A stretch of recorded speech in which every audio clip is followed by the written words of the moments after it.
দুষ্টু কোকিল গানে মিমি চক্রবর্তীর নাকি একটা এক্সট্রিম লেভেলের নুড সিন আছে, আর সোশ্যাল মিডিয়ায় সেটা অত্যন্ত কন্ট্রোভার্সিয়াল ইস্যুতে পরিণত হয়েছে। আমার অ্যাসিস্ট্যান্ট আমাকে বলল, হুজুর এই ইস্যুতে কিছু মেসেজ ড্রপ করার জন্য অনেকে আপনাকে রিকোয়েস্ট করেছে। ফেসবুকটা খুলি জীবনের সবচেয়ে বড় ভাবটা করছি, ঢুকলেও এর ভিতরে ড্রপ মারানির ভূত। এই ড্রপ মারানির ভূত আকাশ থেকে ড্রপ করিবার আগে এতে মেসেজ ড্রপ করি দে। তো অ্যাকচুয়ালি টু বি অনেস্ট, আমি কিন্তু খুবই ব্যস্ত মানুষ, এজন্য ইচ্ছা থাকা সত্ত্বেও সব ইস্যুতে ইন্টারাপ্ট করার স্কোপ আমার হাতে থাকে না। এক করোনার সময় আঙ্গুর জীবন এটা তছনছ করে দিছে আলম কাকা, আর করোনার পরে আঙ্গুর জীবন এটা তছনছ করে দিছে ড্রপ মারানির ভূত।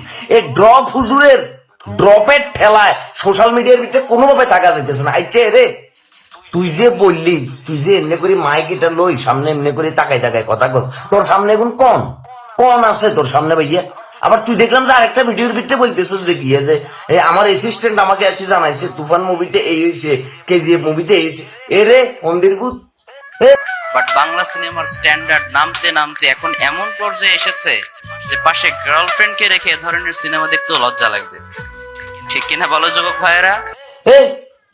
তুই বলে হুজুর, তুই বলে হুজুর সাজ্জ, তুই মুভি এখন দেখবে টাইম পাস কখন?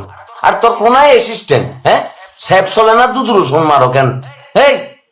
তুই যে টুপি কোত্তা মোত্তা লাগাই, মনে কর যে মাইক একটা হাতে লই কানের ভিতরে ইয়ারফোন ফুটাই, তুই যে এনে করে কথা বলছ, তোর সামনে কেউ আসেনি।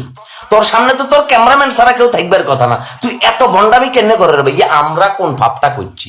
আমাদেরকে মাফ করি দে ভাইয়া, মাফ করি দে। হয় আমাদেরকে মাফ করি দে, নাহলে তুই নিজেরে নিজে মাফ করি দে। মাফ করি দি সোজা পাবনার দিকে হেঁটা দে ভাইয়া, নাহলে কদিন পরে তোর অত্যাচারে আমাদের পাবনার দিকে যাইতিব। তুই কি শুরু করছিস?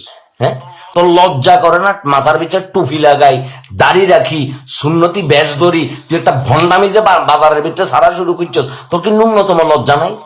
তুই নিজের রুমের ভিতরে ক্যামেরাম্যান ভাড়া করি, তারপরে সে পিছন দিয়ে পর্দা টাঙ্গাই, তুই এনে করি যে মানুষের বয়ানে গুন দেওয়ারে যে নোরা ভাতের মতো নাচ দন যাইতো না, তারপরে সে ক্যাটরিনা কাফের মতো নাচ দন যাইতো না, মেয়েরা ছেলে গান গাইতে পারবো। এত মোটিভেশন কোনায় পাস তুই? ড্রপ মারানির ভূত। তোর দুঃখে কি আমরা কোনায় যাবো এখন? আমরা তো অশান্তিতে আঙ্গুর জীবন এটা আংরা আংরা আংরা হয়ে গেছে বই। সেন্সর বোর্ডের মেম্বাররা কি যে করে আমার বুঝে আসে না। সোশ্যাল মিডিয়াটা খুললে খেললে তোর ভিডিও, সোশ্যাল মিডিয়াটা খুললে আজ যেমন না হলে 100 জন আরে তোর ভিডিও গুলোর ভিতরে মেনশন দিচ্ছে। এক আলম কাকার যন্ত্রণায় পাগল হয়ে গেছিল দেশের মানুষ, মোটামুটি পাগলের পর্যায়ে। এখন তুই শুরু করছিস তোর যন্ত্রণায় মানুষ। মানে ভাইয়া তুই যদি ভিডিওটা দেখি দেখোস, মানে এই ভিডিওটা একখান আল্লাহর রাস্তায় শেয়ার করবো না, শেয়ার করি হেতের অব্দি পৌঁছা যে ভাইয়া তুই যেগুন করতেছ যুব সমাজকে মোটিভেট করা তো দূরের কথা, উল্টা যুব সমাজকে খেপাই দিতেছো, তাদের মেজাজ খারাপ হয়ে যাইতেছে। আর তোমাকে সামনে পাইলে ভাইয়া তোমাকে এমন বাটান দিব ভাইয়া, তোমার কিসমিস গোড়া এগুন আছে না, এগুন জামাল গোড়ার লগে ফিসি জুস বানাই তোমার গোড়া তোমারে খাবাই দিব ভাইয়া। তোমারে পাইলে একে করবো ভাইয়া, তুমি কনফার্ম থাকো। কারণ ফলা বাইন তোমারে পছন্দ করা তো দূরের কথা, তোমার উপরে তাদের এত তিক্ত বিরক্ত আছে, তাদের মন মেজাজ এত খারাপ হয়েছে যেটা বলবার মতো না ভাইয়া। তুই এই ভন্ডামি এখন ছাড়।